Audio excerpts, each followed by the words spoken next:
Hello everyone, my name is Siqi Li. Today I want to talk about a business case about predicting abalone age using machine learning. I will separate it into three parts. First one, I want to talk about the structure of the database, about introduction to the pre-processing and modeling steps. Well, this database contains several characterization index parameters of abalone, including sex, length, weight, and so on. These variables can be categorized into categorical and numerical variables. This project uses PyCaret and an open-source Python automated machine learning library for data preprocessing.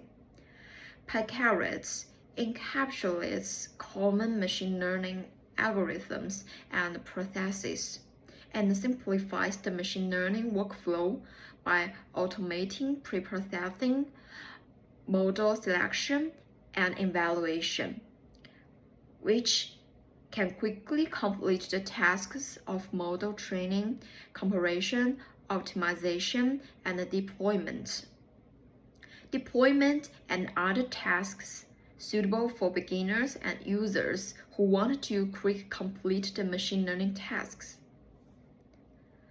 Well, in this case, there has specific steps to pre-processing. First of all, import data into the environment. Second, set up functions to initialize the environment by performing several preprocessing tasks. Third, automatically process missing data. It input the numerical features by means and the categorical features by constant values. 4. Coding categorical variables. We know sex is coded as numerical variables, like M as 0, F female as 1. 5. Ensure that all features such as like length and weight have a similar range of values to avoid model bias towards specific features. 6. Feature selection. Use correlation analysis to identify and retain features that contribute significantly to the target variable. 7. Segmentation of the database.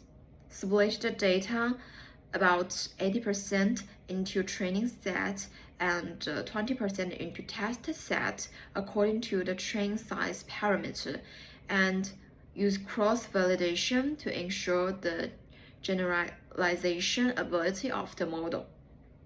8. Model creation and evaluation. Regression trees, random forest, and multiple linear regression were created respectively, and the model fit was measured based on the performance metrics like RMSE, which means root mean square error, and L square. Well, we will go into the second part. We analyze the model suitability. Well, first I want to introduce some analysts. The first one is feature importance analyst. The notebook includes a feature importance plot derived from the random forest model. This plot highlights the top predictors influencing the target variables. For instance, features such as length and shell weight are shown to have the highest importance source, indicating their significant impact on the model's predictions. The second one is model performance evaluation. The notebook evaluates the regression model's performance using metrics like RMSE and R-square. The random forest model achieves an RMSE of approximately 2.1 and an R-squared value of 0.82, suggesting a strong fit to the data and a reliable predictive capability. The third one is residual analysis. A residual plot is provided to assess the model's errors.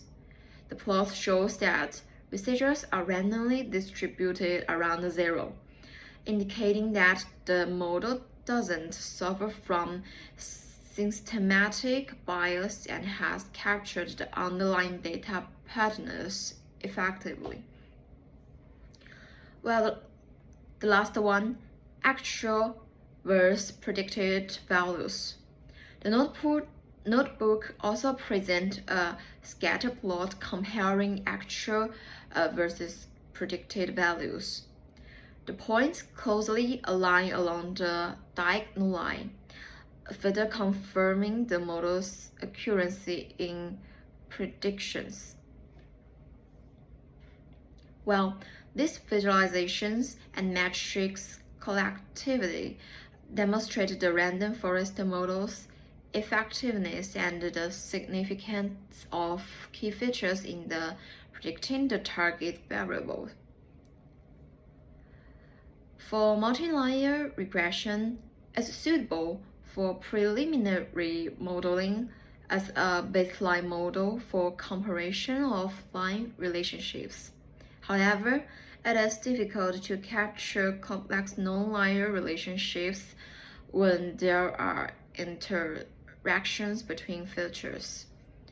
Multiple linear regression has low variance due to its simplicity and fewer degrees of freedom.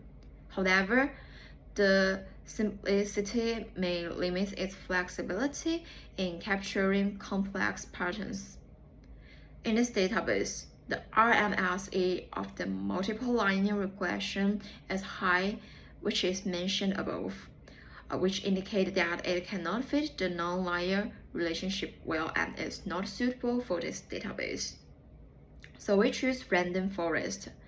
It is an integrated learning algorithm based on the decision tree, which contains of many decision trees and is suitable for dealing with high-dimensional data and provide future importance assessment. It has several advantages, such as robustness, intensive to noise and outliers. It is high accuracy. Utilize the result of the multiple trees to reduce the risk of overfitting.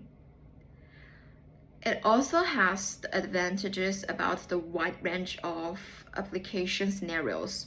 It can efficiently manage mixed data types, such as databases that contain both numbers and classifications, and it can be used for both classification and regression. It is useful, right? The last one is it can provide future importance. The random forest can be able to calculate the importance of each feature and provide guidance for feature selections. Well, random forest has relative low bias as it is capable of capturing complex non-linear relationships in data. By averaging the predictions of multiple decision trees, it reduced the risk of underfitting. The RMSE for this database random forest is low, with R-squared very close to 1, so indicating that the model fits the training data well. The last part, I wanted to give a summary and talk about the practical significance in this case. Well, this experiment predicted the age of outline through a machine learning model training on physical attributes, which in turn replaced the process of manually counting the shell rings. In terms of prediction performance, random forest is the best choice, and the random forest model shows that length and shell width are the features that have the greatest impact on the age prediction. and gender is less important for prediction. Based on the result of this experiment, the age as epsilon can be predicted by physical measurements in the future, a move that can effectively reduce the labor cost and harvest efficiency will be high. It has a positive impact on the sustainable development of the fishing industry. Well, similarly, this research idea can be applied to other fish or marine organisms, and the time and effort required to develop and deploy machine learning models can be greatly reduced by utilizing PyCarrot, which allows for the rapid implementation of data-driven solutions. The building of robust models that are applicable to a variety of databases, and the generation of actionable insights that are applicable to real-world scenarios. Well, that's all. Thanks for listening.